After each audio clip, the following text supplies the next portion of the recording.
So, ayan, hello mga kabayan. So, ayan. So, ipapakita ko lang sa inyo yung Facebook page kung saan ako bumibili ng fresh na vegetables na pwede nyo mabibili na hindi nyo nabibili sa supermarket. Which is, nagde-deliver naman po sila. Depends na lang po sa inyong location. So, ayan. Nakabili ako dito sa TC Bazaar. Ito yung Facebook page nila. Ayan.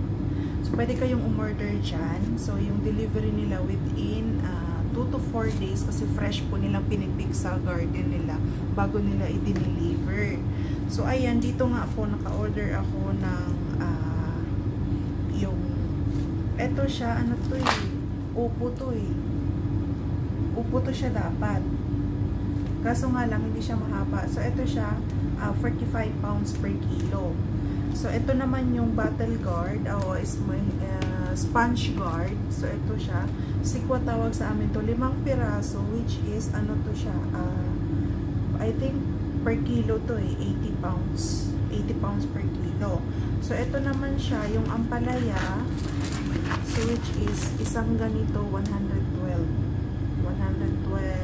pounds. So, yun yung price na nabili ko. Ito naman siya, isang ganito is,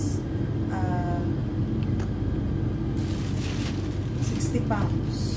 Ayan. So, bali dalawa to siya. 60 pounds.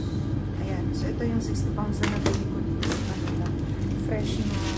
Tapos, may nabili din akong ampalaya. So, ang per kilo nito is 20. So, 4 na peraso, which is 40 pounds. Ayan. So, ito yung mga nabili ko sa halagang 525 pounds. Kasama na po yung delivery fee doon. So, nasa Heliopolis ako, yung hiningi nila na delivery fee is 50 pounds. So, ayan yung binayaran ko nga. So, ayun. Hindi naman siya kasi maganda yung fresh.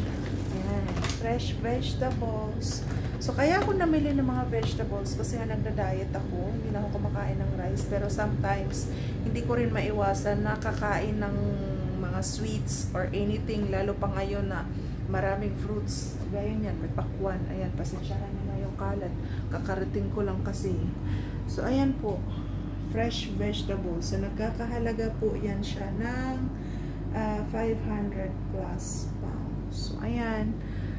Nakita nyo naman yung link, yung page kung saan ako umorder. So, ayan.